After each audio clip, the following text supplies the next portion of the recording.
Okay. Good afternoon, everyone. Welcome from the New Sally. I know I have to correct the joke again. Forgive me. Okay, our second presentation is by Danya Hodgetts from CQ University. Over to you.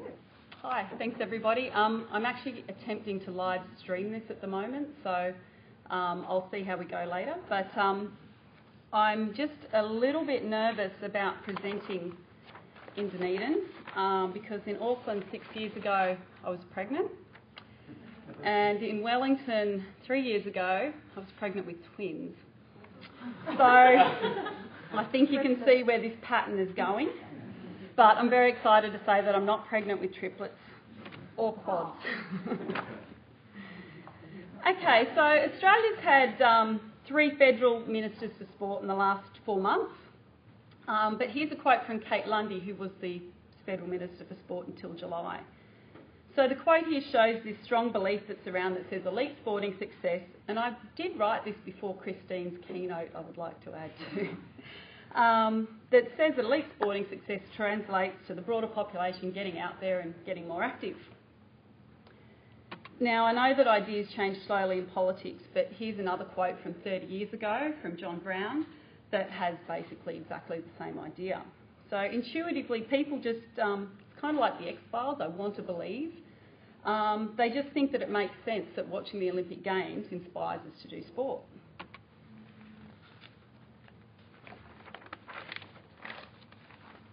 So this is what's known as the trickle-down effect, and it tells us that watching our heroes compete and succeed motivates us and inspires us to do the same.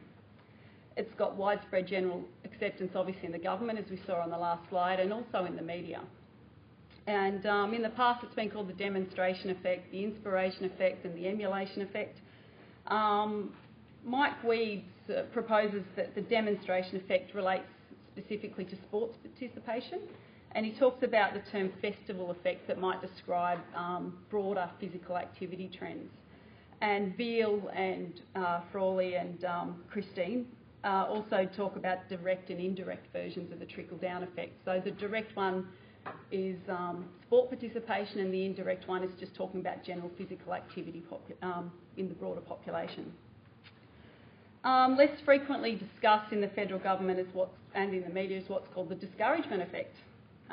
So that's John Bloomfield and Christine again did quote this one yesterday. That so much adulation is centred upon those who are physically gifted, and that an average participant is discouraged through fear of embarrassment.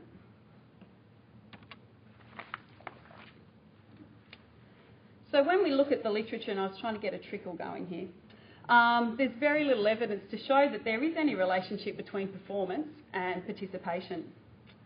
Few studies have been able to find the relationship, and fewer again have been able to identify the underlying mechanisms that actually support these relationships.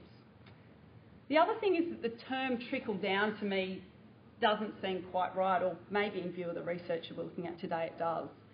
Because the word trickle implies a small and a pretty insignificant amount. And it also implies to me that it's a very passive osmotic process, when the literature actually shows that to try and get some sort of a trickle-down effect, we do actually need to apply pressure, to keep going with the water analogy, or to do some leveraging in order for this trickle to occur.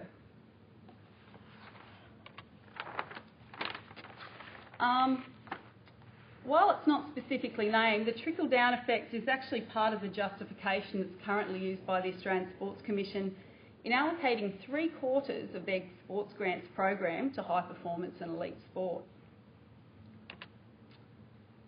And Bob notes that the trickle-down effect is...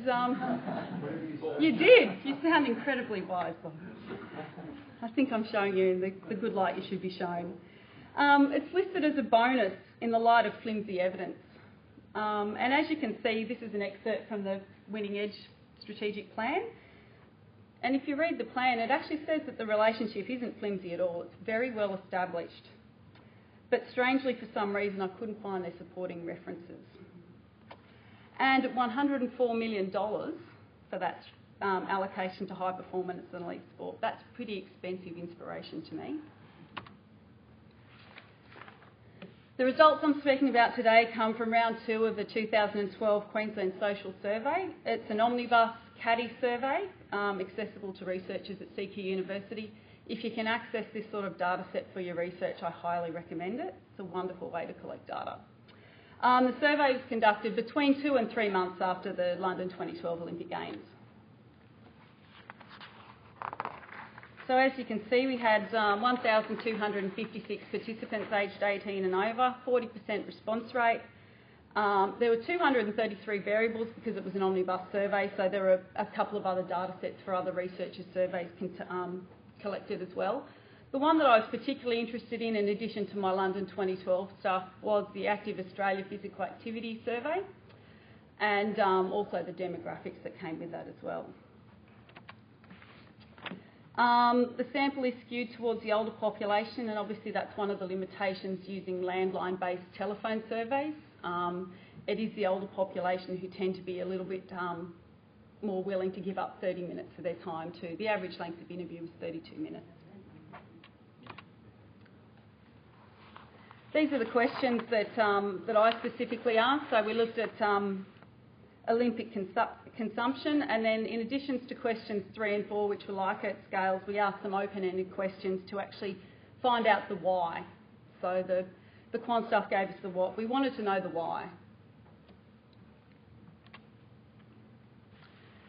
So about 80% of the population reported seeing, hearing, consuming, reading some sort of coverage of London 2012. 44% of them actually reported consuming more than their usual amount of media. 46% reported about the same, and 9% reported consuming less, but I think that might have been because they got sick of listening to Eddie Maguire. Due to the issues of recall, because it was a couple of months after the event, we didn't get any more specific consumption data other than this. Okay. So of the 988 people that watched the Olympics, about 82% of them said that London 2012 didn't even affect their intent or their desire to do sport and physical activity. And 70% of them were emphatic that London 2012 had no influence at all on their intention to get more active. About 17% of them said it made them feel like doing more sport and physical activity, even if they didn't actually do it. I then started looking at these responses in relation to the Active Australia Physical Activity Survey. And they define a sufficient level of physical activity being 30 minutes of physical activity a day, excluding gardening, 5 days per week. So if we look at the physical activity levels of the 170 people in this outline square here, 96% of them already had a sufficient amount of physical activity. So in that effect, we were preaching to the converted. If we look at the remaining amount from that sample, that means that in terms of the overall impact of the Olympics in terms of intention to exercise, the message got through to 74 people that were insufficiently active. So that's 5% of our original sample. So, did these people actually do more exercise? And this time looking at these ones, around 2.5% of respondents said that the London Olympic Games made them actually do more sport or physical activity. Remember how much money we were investing in this inspiration? Looking at the activity level of those 25 people, 8 of them were already doing enough physical activity. So the overall impact in terms of getting inactive people to actually do more exercise, and not necessarily for a prolonged amount of time, reached a target audience of 7 people, or 1.4% of our original sample.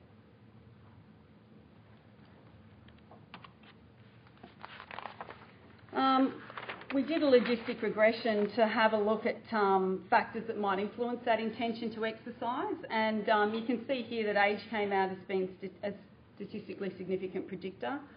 So it basically means that intention to exercise resulting from London 2012 is it decreases as you get older.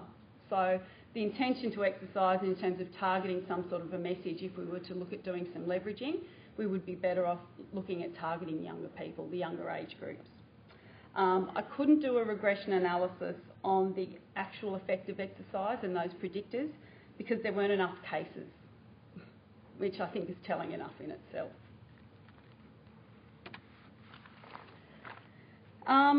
This is just a very preliminary look at the why. The Olympics had such little impact on people's intention to exercise, and given our time restraints, I'm just going to look at the intention question at this stage, and this in itself's got some pretty interesting insight, I think. So the largest response, which is about a third of the participants, said that the Olympics didn't change their intention to exercise because they already said they were active enough. They already had sufficient levels of physical activity. What is interesting, though, is that I looked at the people who said they were already active enough, and 40% of those actually, according to the Active Australia survey, had insufficient levels of physical activity. So there's some mixed messages coming through here. This is similar to the group that said that they weren't interested in increasing their physical activity levels at all. So 57% of them were physically inactive. A quarter of the respondents said that they didn't think about doing more physical activity because they weren't able to due to health or age reasons. I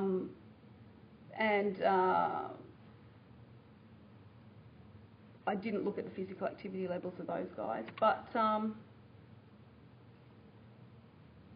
the next group that I have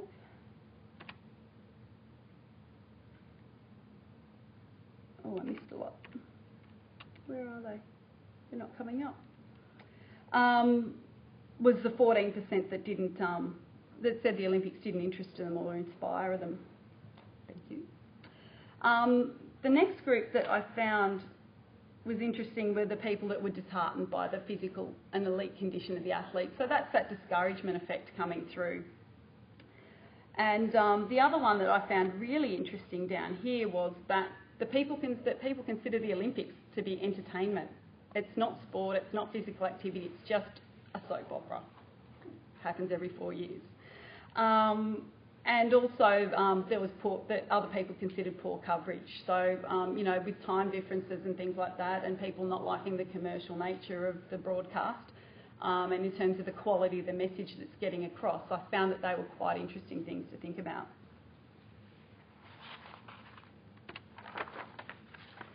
For those that found it had a positive effect of them, and the people that were inspired by the physical condition of the athletes, 60% of those were already physically active. So again, preaching to the converted, which I think tells us some interesting things about what it takes to actually get someone off the couch and into physical activity, and that is that they already have to have been doing some physical activity in the first place. And that supports some of the work that Mike Weave's done that shows that, again, that people that have those existing physical levels of physical activity or have recently lapsed are the sort of people that are more prone to respond to this sort of a message.